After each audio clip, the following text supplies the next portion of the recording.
അസ്സലാമലൈക്കും. വിച്ചൂസ് കുക്കിംഗ് ചാനലിലേക്ക് ഏവർക്കും സ്വാഗതം. ഇന്ന് ഞാനിവിടെ തയ്യാറാക്കാൻ പോകുന്നത് സാമ്പാർ പൗഡർ. സാമ്പാർ പൗഡറിന് ആവശ്യമായ ഇൻഗ്രീഡിയൻസ് ഞാനിവിടെ എടുത്തു വെച്ചിട്ടുണ്ട്. ആദ്യം തന്നെ പാൻ ചൂടാക്കാൻ വയ്ക്കാം. പാൻ ചൂടായി വന്നിട്ടുണ്ട്. ഇനി ഇതിലേക്ക് 10 വറ്റൽമുളക് ഇട്ടുകൊടുത്ത് നന്നായി വഴറ്റിയെടുക്കാം. ലോ ഫ്ലെയിമിൽ ഇട്ട് വേണം വറുത്തെടുക്കാൻ.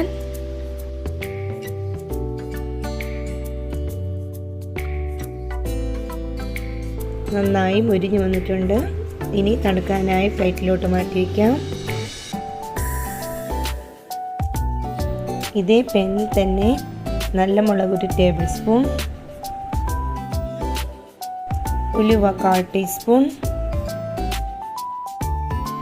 ജീരകം 1/2 ടീസ്പൂൺ എന്നിവ ചേർത്ത് നന്നായി വറുത്തെടുക്കാം.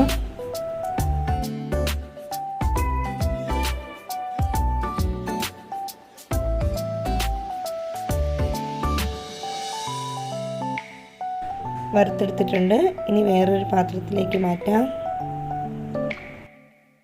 ഇതേ പാനിൽ തന്നെ 2 ടേബിൾ സ്പൂൺ മല്ലി ഇട്ടുകൊടുത്ത് നന്നായി വറുത്തെടുക്കാം.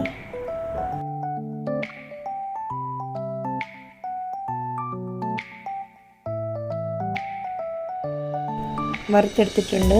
ഇനി വേറൊരു പാത്രത്തിലോട്ട് മാറ്റാം. ഇതേ പാനിൽ തന്നെ ചെറുതായി അരിഞ്ഞ 3 വലിയ വെളുത്തുള്ളി, 1/2 കപ്പ് പരിപ്പ്,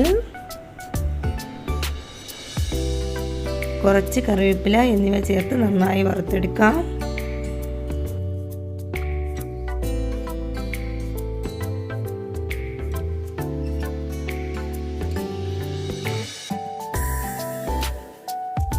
പരിപ്പ് നന്നായി വറുത്തെടുത്തിട്ടുണ്ട്. ഇനി ഇതിലേക്ക് നേരത്തെ വറുത്ത് വെച്ചിരുന്ന മല്ലി, ജീരകം, നല്ല മുളക്, കുരുമുളക് വറുത്തത് ഇതിലേക്ക് ചേർത്ത് കൊടുക്കാം. ഇതിലേക്ക് 1/2 ടീസ്പൂൺ കായപ്പൊടി,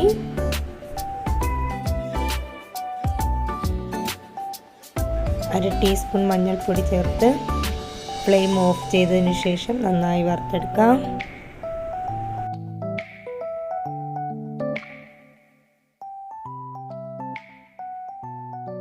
നന്നായി വറുത്തെടുത്തിട്ടുണ്ട്.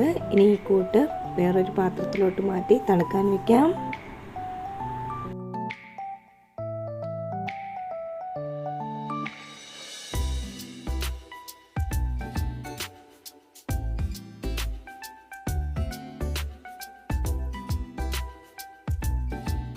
മസാലക്കൂട്ട് തണുത്ത് വന്നിട്ടുണ്ട്. ഇനി ആദ്യം തന്നെ മിക്സിയുടെ ജാറിലേക്ക് നേരത്തെ വറുത്ത് വെച്ചിരുന്ന വറ്റൽമുളക് പൊടിച്ചെടുക്കാം. വറ്റൽമുളക് നന്നായി പൊടിച്ചെടുത്തിട്ടുണ്ട്. ഇനി ഇതിലേക്ക് മസാലക്കൂട്ട് ഇട്ട് കൊടുത്ത് നന്നായി പൊടിച്ചെടുക്കാം.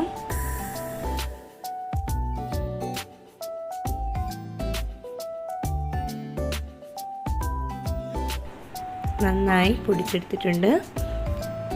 ടേസ്റ്റി ആയിട്ടുള്ള സാമ്പാർ പൗഡർ ഇവിടെ റെഡി ആയിട്ടുണ്ട്. ഇതെല്ലാവരും ട്രൈ ചെയ്ത് നോക്കണം. ഈ വീഡിയോ ഇഷ്ടപ്പെടുകയാണെങ്കിൽ ലൈക്ക് ചെയ്യുക, ഷെയർ ചെയ്യുക, സബ്സ്ക്രൈബ് ചെയ്യുക. ഇൻഷാ അല്ലാഹ് അടുത്ത വീഡിയോയിൽ കാണാം.